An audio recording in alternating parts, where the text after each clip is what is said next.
नमस्कार, आप देख रहे हैं जवाब तो देना पड़ेगा और आपके साथ में विजेंद्र सोलंकी। क्या वाकई में ऑपरेशन सिंदूर 2.0 ये नजर आ सकता है?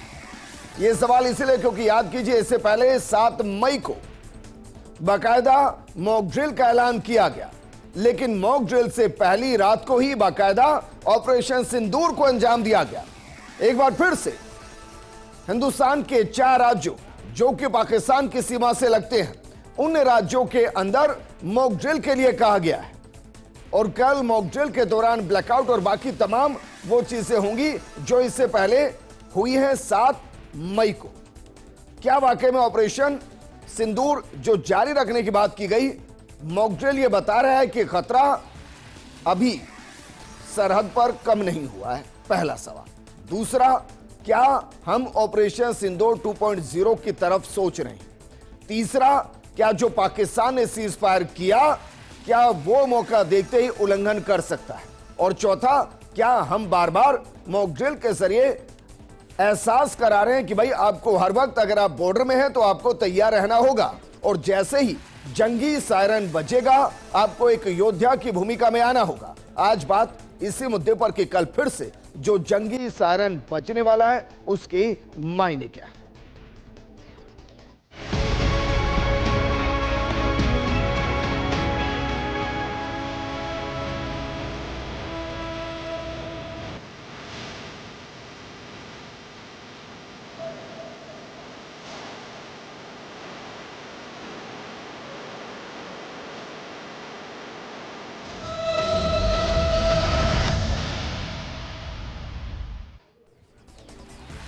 क्या वाकई में जंगी सायरन कोई संदेश दे रहा है, किसी साजिश का खुलासा कर रहा है, या हमारे खुद के तैयार रहने के लिए एक अलार्म की तरह है?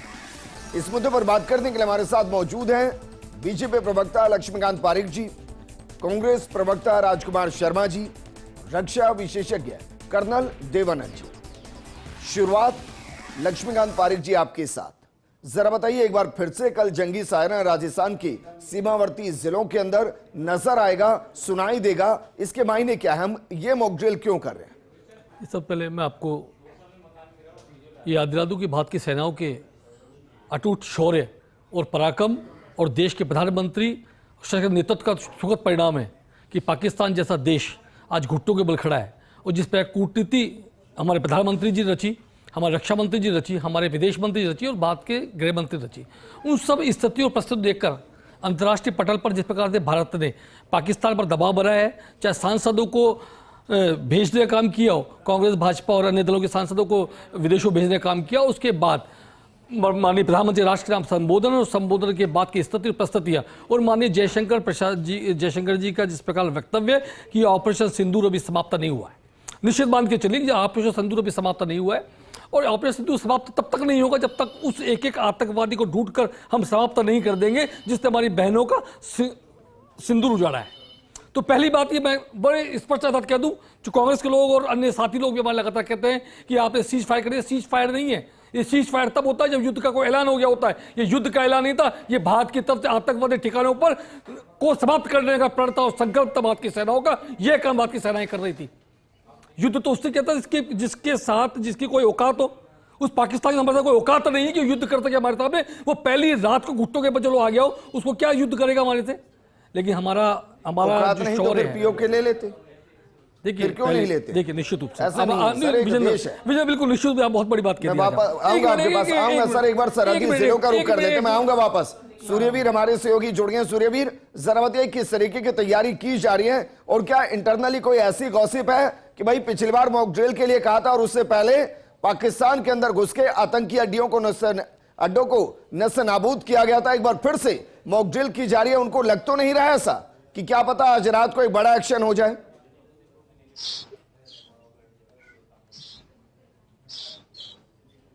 जी विजेंद्र जी, जिस तरीके से पिछली बार जिस तरह से मॉक ड्रिल कहा गया था, तो मॉक ड्रिल के बाद जिस तरीके से दूसरा दिन जब पूरे मॉक ड्रिल की तैयारियों को लेकर जो अंतिम रूप दिया जा रहा था तो कुछ बड़ा हुआ था, लेकिन एक बार फिर से जो सीमावर्ती क्षेत्रों में है मॉक ड्रिल करने के लिए वो निर्देश आए हैं। इसको लेकर जो जिला प्रशासन है वो तमाम जो रूप है वो रूपरेखा तैयार कर रहा है कि किस जगह पर मॉक ड्रिल करना है, क्या जगह रहेगी, तैनात रहेगी, और तमाम जो डिपार्टमेंट के अधिकारियों के साथ जो उस वक्त जो अधिकारी मौजूद रहे उनको अलर्ट रहने के निर्देश दिए हैं। और जिला कलेक्टर प्रताप सिंह नाथावत है वो लगातार बैठक कर रहे हैं और बैठक के बाद ये रूपरेखा तैयार कर रहे हैं कि कल किस जगह पर है वो मॉक ड्रिल की जाएगी और मॉक ड्रिल में क्या कुछ है वो विशेष दिशा निर्देश है वो दिए जाएंगे, कहा किस वक्त है किया जाएगा, अभी तक रूपरेखा है वो तैयार की जाएगी। लेकिन सीमावर्ती जिला जैसलमेर है, क्योंकि पिछली बार जिस तरीके से 7 तारीख को मॉक ड्रिल करने के लिए कहा था तो पश्चिमी सीमा पर बहुत कुछ बड़ा हुआ था और इस बहुत बड़े अलर्ट के बाद जिस तरीके से एक बार लोगों को फिर से पता चला है कि मॉक ड्रिल की आहट है और मॉक ड्रिल के बाद लोग यही सोचने को मजबूर हो रहे हैं कि क्या फिर से कुछ एक बड़ा हो रहा है, क्योंकि अंतर्राष्ट्रीय बॉर्डर पर इन दिनों हाई अलर्ट तो वैसे ही है, सीमा सुरक्षा बल पूरे मुस्तैदी के साथ तैनात है, वहीं लगातार जिस तरीके से भारतीय सेना हो तमाम हो वो विशेष रूप से है वो तैयारियां तो कर रही है, लेकिन अभी फिलहाल स्थिति एकदम सामान्य है। जिला प्रशासन के कहना है कि आपातकालीन स्थिति को देखते हुए है ये मॉक ड्रिल है वो की जा रही है, तैयारियों को लेकर मॉक ड्रिल की जा रही है। लेकिन लोगों के मन में सवाल ये जरूर ही उठ रहा है कि आखिर ये मॉक ड्रिल क्यों की जा रही है, क्योंकि स्थिति अगर सामान्य है, सीज फायर हो चुका है, तो ऐसे में मॉक ड्रिल सीमावर्ती क्षेत्रों में क्यों चुना गया है। जिला कलेक्टर ठीक है सूर्यवीर, वापस मैं आपका रुख करूंगा, श्री गंगानगर का रुख करते हैं, हमारे सहयोगी सुनील सिहाग जुड़ गए हैं। सुनील, इसका एक कारण यह भी हो सकता है कि भाई इस वक्त की जो जनरेशन है जिनकी उम्र 25-30 साल के आसपास है, उन्होंने इससे पहले किसी जंग को नहीं देखा। 7 मई को जो मॉक ड्रिल हुई उसमें हमने बहुत कुछ सीखा। कहीं ऐसा तो नहीं कि मॉक ड्रिल हम इसलिए करें ताकि यह भी कंफर्म हो जाए कि भाई मॉक ड्रिल के बाद हमारे जो संसाधन उस वक्त जुटाए गए वो कितने बेहतरीन, हमने कितनी उसमें तरक्की की, युवाओं ने या फिर वहां के कॉमन मैन ने कितना सपोर्ट किया और उनके जहन में मॉक ड्रिल के दौरान की कितनी यादें ताजा है।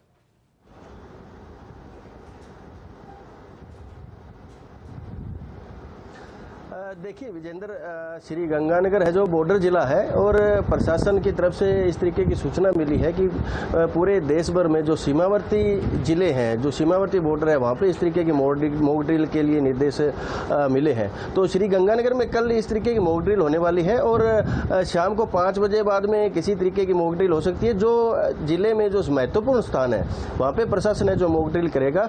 बड़ी बात यह है कि जब पहले एयर स्ट्राइक जो पाकिस्तान पे की थी उस समय एक दिन पहले जो मॉक ड्रिल होनी थी उसके बाद में ही भारत ने पाकिस्तान में जबरदस्त तरीके से जवाब दिया था। वो हालांकि पाकिस्तान सोच रहा था अभी तो ये मॉक ड्रिल कर रहे हैं, इस तरीके की तैयारियां कर रहे हैं, पर पाकिस्तान के जो मंसूबे थे वो रात को नेस्तनाबूद कर दिए थे।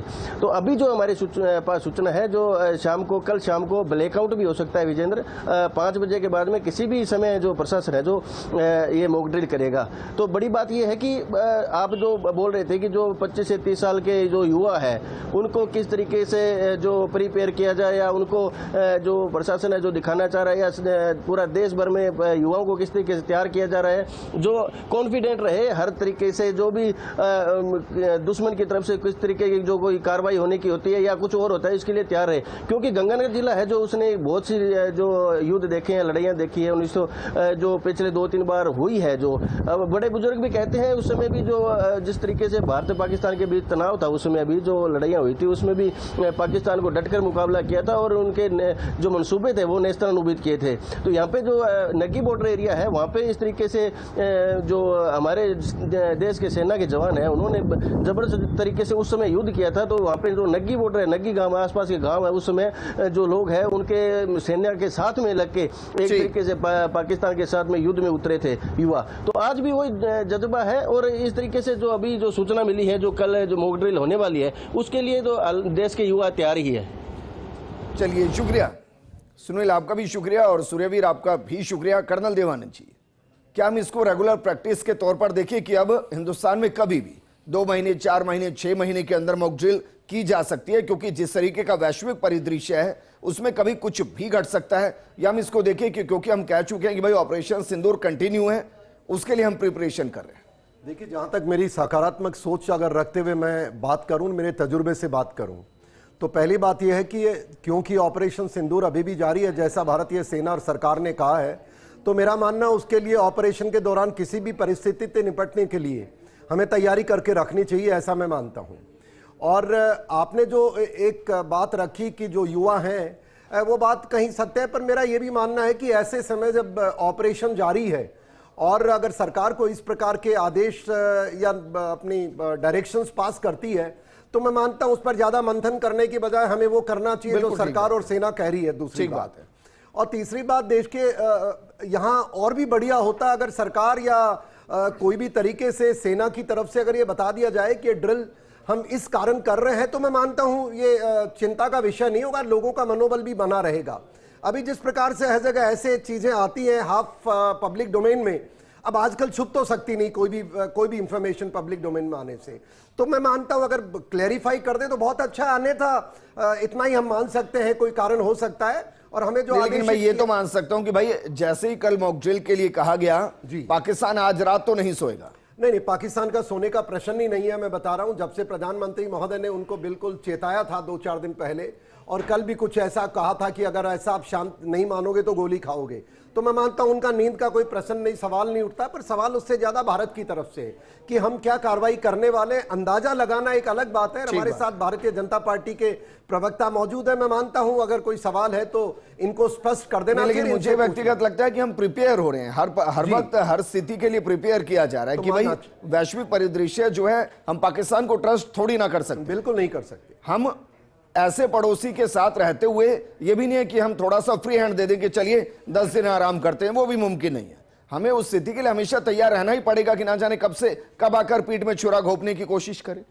बिल्कुल बिल्कुल आप सही कह रहे हैं, पर देखिए तैयार रहना पड़ेगा। एक प्रैक्टिकल इश्यू भी है, अगर हम नागरिकों के मन में कोई प्रकार का कंफ्यूजन होता है तो दूर करना हमारा सबका दायित्व है। और शायद तभी आपने मेरे जैसी व्यक्ति को बुलाया कि भाई आप बताइए आपको अंदाजा क्या कहता है। मेरा अंदाजा मैंने बता दिया, पर जब ऐसी चीज हो रही है, युद्ध की स्थिति है, तो कहने में कोई हर्ज नहीं होना चाहिए नागरिकों को, भाई तैयार रहो, ये हम प्रैक्टिस ड्रिल कर रहे हैं। और आगे आगे कोई भी संकेत पाकिस्तान का जहां तक ताल्लुक है, आई एम श्योर वो नहीं सो रहा है, और वो सो भी नहीं सकता है जब तक हमारी जो उनसे चर्चा हुई है आतंकवादी हो सकता है। अब क्योंकि बहुत सारी चीजें पब्लिक डोमेन में नहीं है, तो हम सरकार के साथ खड़े हो, ऐसा ही हम प्रयास कर सकते हैं। राजकुमार शर्मा जी, आपको क्या लगता है इस मॉक ड्रिल के मायने क्या है? विजय जी, मॉक ड्रिल तो करनी भी चाहिए, क्योंकि पिछली बार हमने जब मॉक ड्रिल की तो हमने देखा कि राजस्थान के लोगों ने या जयपुर के लोगों ने पूरा कोऑपरेट नहीं किया, समझ ही नहीं पाए लोग। तो ये बात लोगों को समझाने के लिए है।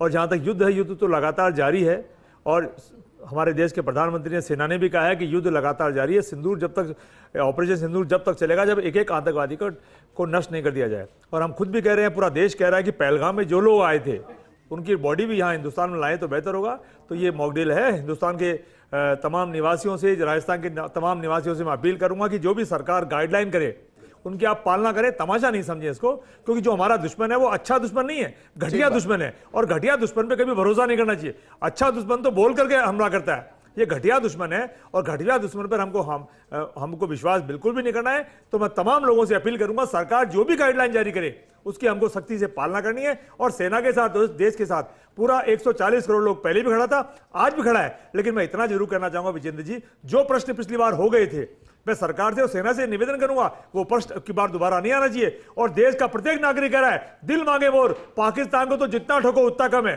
क्योंकि वो जो हमारी बहन बेटियों जिनके सिंदूर उजड़े थे, उनकी आत्मा को अभी भी तसल्ली नहीं पहुंच रही है, वो बार बार कह रहे कि मजा नहीं आया। तो मैं देश की सेना से अपील करूंगा, जब भी ऐसी कोई घटना करे तो हिंदुस्तान वासियों को मजा आए। आप ये कह रहे हैं कि जंग मजे लेने के लिए लड़ी जाती है, जंग जो लड़ी जाती है मजे लेने के लिए, हिंदुस्तान वासियों को मजे, मतलब पाकिस्तान को मजा चखाने वाली बात है कि जो हम पाकिस्तान को मजा उस वक्त चखाना चाह रहे थे, वो मजा उस वक्त नहीं चखा पाए, क्योंकि किसी कारणवश सीज फायर हो गया। जो भी बातें, उन पुरानी बातों में मैं जाना नहीं चाहता, सरकार कहां से आई, अमेरिका कौन आया, कहां से आया, वो तमाम बातें हैं। लेकिन अब अगर आवश्यकता पड़े तो पूरा देश के प्रधानमंत्री के साथ और सेना के साथ खड़ा है। बात कही, और ये कोई स्वीकार भी नहीं कर रहा है। मैं भी इसको दिल से मानता हूं कि भाई मॉक ड्रिल के दौरान जितनी गंभीरता होनी चाहिए थी वो दिखाई नहीं दी। इवन तब भी नहीं दिखाई दी जब पाकिस्तान की तरफ से बाकायदा ड्रोन अटैक हो रहे थे, उसके बावजूद भी मॉक ड्रिल और ब्लैकआउट के दौरान उतनी गंभीरता नहीं थी। तो क्या मैं कांग्रेस से उम्मीद कर सकता हूं कि वो अपने सरहदी इलाकों के अंदर जितने भी नेता हैं,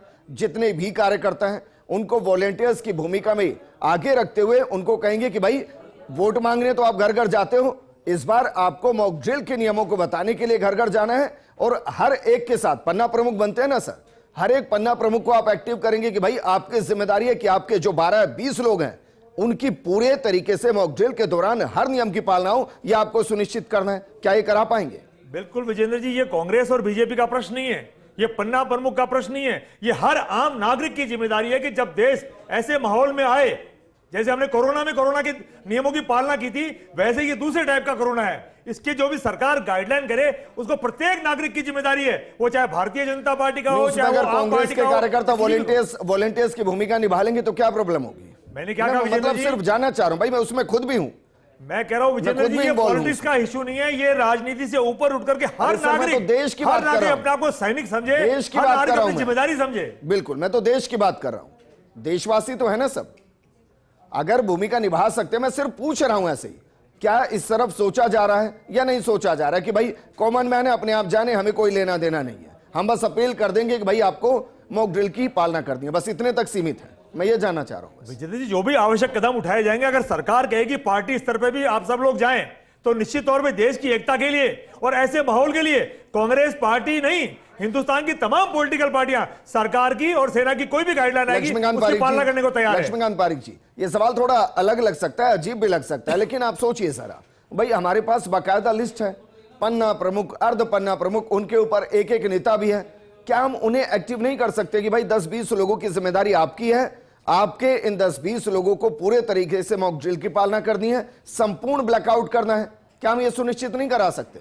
देखिए विजेंद्र जी, सामाजिक सरोकार के हर काम में भारतीय जनता पार्टी उसके कार्यकर्ता सदैव आगे रहे। चाहे देश के अंदर युद्ध के समय भारतीय जनसंघ के कार्यकर्ताओं को, भारतीय राष्ट्रीय स्वयंसेवकों के कार्यकर्ताओं को ट्रैफिक संभालने की व्यवस्था दी गई हो, तो उन्होंने बखूबी उस काम को निभाने का प्रयास किया है, चाहे पंडित नेहरू का जमाना रहा हो या माननीय इंदिरा जी का जमाना रहा हो। लेकिन भारतीय जनता पार्टी कार्यकर्ताओं ने इस बार भी, इससे पहले जब मॉक ड्रिल हुई थी और जब ये ऑपरेशन सिंदूर चल रहा था, उस समय भारतीय जनता पार्टी कार्यकर्ताओं को हमारे प्रदेश अध्यक्ष द्वारा जिस प्रकार का संदेश दिया गया, उस समय समय पर जाकर कार्यकर्ताओं ने इस बात को लेकर समाज के बीच जाकर चिंतन किया और लोगों को बताया। निश्चित मान के चलिए उसका दौरान हम फिर से करने वाले हैं। ठीक है, माफी के साथ मैं आपको रोक रहा हूं। इस वक्त की बड़ी खबर का रुख करते हैं। अमित शाह ने राष्ट्रपति द्रौपदी मुर्मू से मुलाकात की है, राष्ट्रपति भवन के अंदर यह मुलाकात हुई है, इस वक्त की बड़ी खबर। और क्या इनको आप एक दूसरे के साथ जोड़कर देख सकते हैं? क्या आप इन्हें मॉक ड्रिल से पहले गृह मंत्री की राष्ट्रपति से मुलाकात के साथ जोड़कर देख सकते हैं, या फिर यह मुलाकात सामान्य है? देखिए, गृह मंत्री जब राष्ट्रपति से मुलाकात करते हैं तो सामान्य नहीं होती है, शिष्टाचार मुलाकात भी नहीं होती है, उसके अपने आप में एक मायने होते हैं। और वर्तमान स्थिति में जहां ऑपरेशन सिंदूर 2 भी कंटिन्यू है, वहां इन मुलाकातों के अपने आप में मायने हैं। और क्या महज इत्तेफाक हो सकता है कि कल सरहदी राज्यों के अंदर, सरहदी जिलों के अंदर मॉक ड्रिल होनी है और उससे पहले गृह मंत्री अमित शाह राष्ट्रपति भवन पहुंचते हैं और राष्ट्रपति द्रौपदी मुर्मू से मुलाकात करते हैं? देवानंद जी, क्या इसको एक इत्तेफाक कहा जा सकता है, या आपको लग रहा है कि नहीं, इस मुलाकात के अपने आप में एक मायने, और इसको क्या हम कल के मॉक ड्रिल से जोड़ सकते हैं? नहीं, मैं इसको औपचारिक नहीं मानता हूं, बिल्कुल यकीनन ये इंटरनल सिक्योरिटी से जुड़ी हुई मुलाकात मानता हूं। और क्योंकि अगर एक सैन्य ऑपरेशंस के अंतर्गत हम देखें कि जिस प्रकार से चीज़ें जुड़ी हुई हैं एक दूसरे से साथ, जरूर कुछ न कुछ ऐसे मसले होंगे जो उनसे डिस्कशन करने जा रहे हैं। मैं यहाँ एक बड़ी अजीब सी, हमारा मूल्यांकन हम कर रहे हैं इन चीज़ों पर और पब्लिक डोमेन में आ रहे हैं, पर मैं इन मीटिंग्स का अगर साथ साथ सरकार ही हमको क्लैरिटी करती रहे तो मैं मानता हूं हम ज़्यादा तैयार रहेंगे ऐसे कामों के लिए। पर यकीनन जो मौजूदा हालात चल रहे हैं, सर कब से सरकार ये बताने लगी कि भाई हम इतने सैनिकों को इस सरहद पर भेज रहे हैं, हम इतने स्क्वाड्रन को यहाँ तैनात कर रहे हैं, हमने अपनी बोफोर्स यहाँ लगा दी है, हमने अपने ब्रह्मोस को यहाँ एक्टिव कर दिया है, हम इस रात इतने बजे हम ये टारगेट लेंगे, आप तैयार रहिए, क्या ये बताया जाता है? नहीं, आप सही कह रहे हैं, मैंने ये नहीं कहा। मैंने कहा कि कुछ ऐसे सवाल होते हैं, अब जैसे मीटिंग हो रही है सब, तो ये हम सब अंदाजा भी तो लगा रहे हैं ना जी। आप हमसे पूछ रहे हैं, और मैं अगर मेरा विषय का जानकार आपको मोटे तौर पे कोई चीज बता रहा हूं तो छुपी कहां? ये कोई टाइम, लोकेशन, टारगेट की बात नहीं है, एक मोटे तौर पे सबको साथ लेके चलने के। नहीं बताए तो भी मैंने कहा ना, आज के दिन जो सरकार कहती है, हमें चुपचाप करना चाहिए और हमें इंतजार करना चाहिए, क्योंकि स्थिति ऐसी है जहां पाकिस्तान के साथ हमारा ऑपरेशन सिंदूर चल रहा है। मैंने वो कहा सबसे जरूरी हिस्सा है, पर उसके साथ साथ जैसे हम मूल्यांकन कर रहे हैं कि भाई इस तरह की परिस्थिति में दो चीजें अगर जुड़ करके आ रही हैं, और हम सबको पता है पिछली बार जब हम इन चीजों में डिस्कशन कर रहे थे, ये लॉजिकल कंक्लूजन की ओर जा रहा है कि भारत दुश्मन पर विश्वास नहीं कर रहा है, ऐसा प्रतीत होता है। ठीक है लक्ष्मीकांत जी, अब अपनी बात को पूरा कीजिए। और क्या आपको लग रहा है कि भाई वाकई में जंगी सायरन के साथ एक जंग का ऐलान हो सकता है? क्योंकि हालांकि भारत जिस तरीके से अर्थव्यवस्था की दृष्टि से आगे बढ़ रहा है, बाकायदा चौथी अर्थव्यवस्था बना है, जंग हर स्थिति का समाधान नहीं होती, लेकिन फिर भी अगर विकल्प और नहीं तो जंग होनी चाहिए। लेकिन क्या वाकई में आपको लग रहा है कि ये मुलाकात सामान्य है? देखिए, सबसे पहले मैं आपको बताऊं, मैं मेरी बात को कंप्लीट करता हूं। भारतीय जनता पार्टी कार्यकर्ताओं जिस समय 7 मई से पहले जिस प्रकार मॉकड्रिल चल रहा था, उस समय भारतीय जनता पार्टी कार्यकर्ताओं ने अपने विभिन्न स्थानों पर जाकर इस सामाजिक सरोकार के काम में, इस देश के काम में अपना योगदान दिया था। मैंने पूर्व में कहा कि जब जब देश को आवश्यकता पड़ी, संघ के कार्यकर्ता और जनसंघ कार्यकर्ता, भारतीय जनता पार्टी के कार्यकर्ता सदैव खड़े रहे। इसी प्रकार वर्तमान परिस्थितियों में भी भारतीय जनता पार्टी कार्यकर्ता सजगता के साथ अपना काम करेगा, घर घर जाएगा, अलग जगाएगा और मॉकड्रिल को सफल बनाएगा। हम निश्चित मान के चलिए। मैं तो कांग्रेस के लोगों से आह्वान करता हूं, अन्य पार्टी लोगों से आह्वान करता हूं, जाइए समाज के बीच वोट मांगने हम जाते हैं तो मॉकड्रिल के माध्यम से भी हम समाज को सजग करें। ये भारतीय जनता पार्टी कार्यकर्ता जाएगा ही जाएगा, लेकिन अन्य राजनीतिक दलों कार्यकर्ता भी जाएं और इस आह्वान को सफल बनाएं। अब बड़ा प्रश्न आपने यहाँ पर खड़ा किया, माननीय अमित शाह जी का माननीय राष्ट्रपति महोदया से मिलने जाना। निश्चित रूप से जब जब इस देश के अंदर माननीय राष्ट्रपति जी से माननीय गृह मंत्री कभी भी मिले, वर्तमान गृह मंत्री बात नहीं करता मैं, यदि प्रदेश में आप पीछे की ओर जाएं तो निश्चित बड़ी घटनाएं घटी है, लेकिन वर्तमान प्रदेश से तो माननीय अमित शाह जी और माननीय मुर्मू साहब के द्वारा कोई अधिकृत वक्तव्य वहां से जारी हो, राष्ट्रपति भवन से या माननीय गृह मंत्रालय से, तभी इस बारे में कोई वक्तव्य दिया जा सकता है। मुझे अभी कहना शायद न्यायोचित नहीं होगा। दूसरी बात, आपने जिस प्रकार के माननीय सर अभी बताए थे, देखिए देश के अंदर जब जब आवश्यकता पड़ी, डॉक्टर सिंदूर की रहा हो या अन्य व्यवस्था रही हो, हमेशा देश की सेनाओं के माध्यम से, विदेश मंत्रालय के माध्यम से, गृह मंत्रालय के माध्यम से, प्रेस कॉन्फ्रेंस के जरिए समाज को, देश को, राष्ट्र को और अन्य विदेशी ताकतों को हमने संदेश देने का सदैव काम किया है और आगे भी करेंगे। तो मेरा मानना है कि समय का निश्चित। योगी अशोक शेरा जुड़ गए हैं। अशोक जरा बताइए, बाड़मेर में क्या तैयारी और किस तरीके के इस मॉक ड्रिल से पहले के कयास वहां की कॉमन मैन लगा रही है, और अगर आपकी बातचीत वहां कलेक्टर से, एसपी से हुई हो, वो इसको लेकर क्या सोच रहे हैं?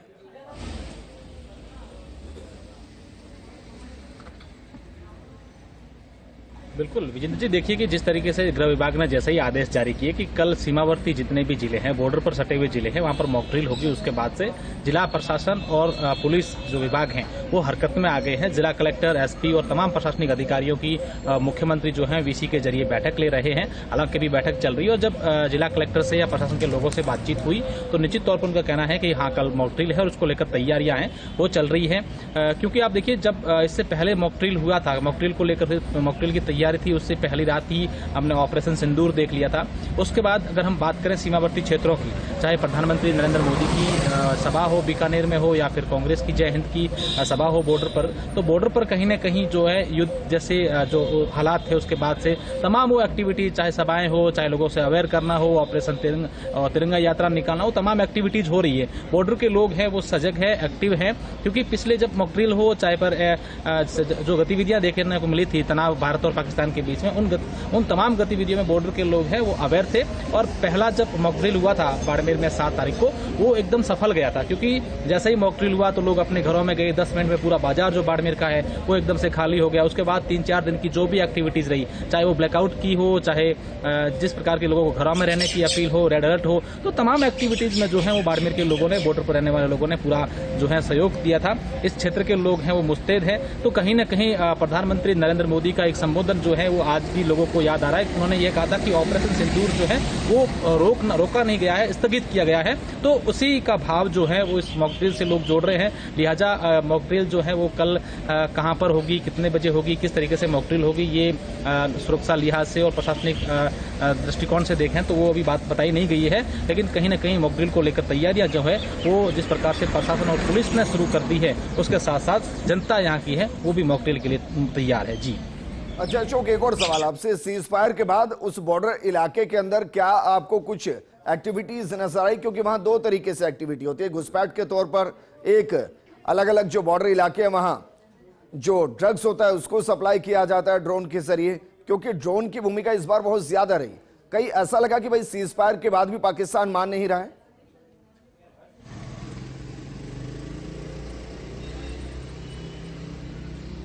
बिल्कुल, देखिए अगर उस एरियाज की बात अपन करें, पूरे बॉर्डर एरिया की बात करें, और बाड़मेर से करीब 250 किलोमीटर का जो बॉर्डर लगा हुआ है पाकिस्तान का, बाड़मेर जिले से लगता हुआ, वहाँ की अगर बात करें, जो ये 7-8 तारीख के बाद की जो घटनाक्रम चला है, 11-12 तारीख तक जो सीज फायर हुआ उससे पहले, तो कई प्रकार के ड्रोन एक्टिविटीज़ वहाँ पर दिखे गए। हालांकि हमारी सेना है, वो चाहे आप ग्राउंड लेवल की बात करें या फिर आसमान की बात करें, तो हमारी सेना मुस्तैद रही। किसी प्रकार की पाकिस्तान के जो नापाक मंसूबे थे उनको हर बार जो है उन मंसूबों पर पानी फेर दिया, लेकिन अलर्ट है। और उसके बाद की अगर बात करें, सीज फायर की बात करें, तो ड्रोन एक्टिविटी जैसी कई सारी चीजें सामने आई। कई बार जो है अलग अलग क्षेत्रों से, ग्रामीण क्षेत्रों से, बॉर्डर वाले क्षेत्र में जो लोग रहते हैं उन क्षेत्रों की ओर से फुटेज, वीडियो बना करके आसमान में कुछ रोशनी नुमा ऐसी वस्तुएं देखी गई। उसके बाद कई बार जो है एक खिलौनों में ड्रोन है वो लोगों घरों के ऊपर मिले। तो कहीं ना कहीं एक्टिविटीज जो है वो इस प्रकार की जरूर देखी गई। हालांकि किसी प्रकार की आधिकारिक पुष्टि जो है इस प्रकार के ड्रोन की या ऐसी कहीं नहीं देखने को मिली, या किसी प्रकार की आधिकारिक पुष्टि नहीं हुई थी।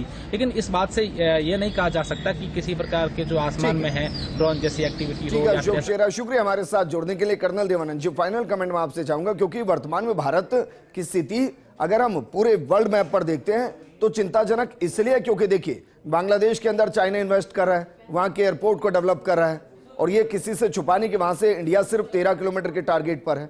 इसके अलावा श्रीलंका आ जाइए, श्रीलंका के अंदर एयरपोर्ट को डेवलप कर रहा है, बाकायदा 99 साल के लीज पर ले लिया है। अब आज ये अफगानिस्तान CPEC 2 को लेकर आ रहा है। यहां तक कि हमारा जो सबसे अच्छा दोस्त और जिसको हम अभी ब्रह्मोस सप्लाई करने के लिए प्लानिंग कर रहे हैं, इंडोनेशिया, चाइना वहां भी कल होकर आया है। और पाकिस्तान जब कुछ करता है तो अमेरिका के इशारे पर नहीं, आज की तारीख में चाइना के इशारे पर करता है।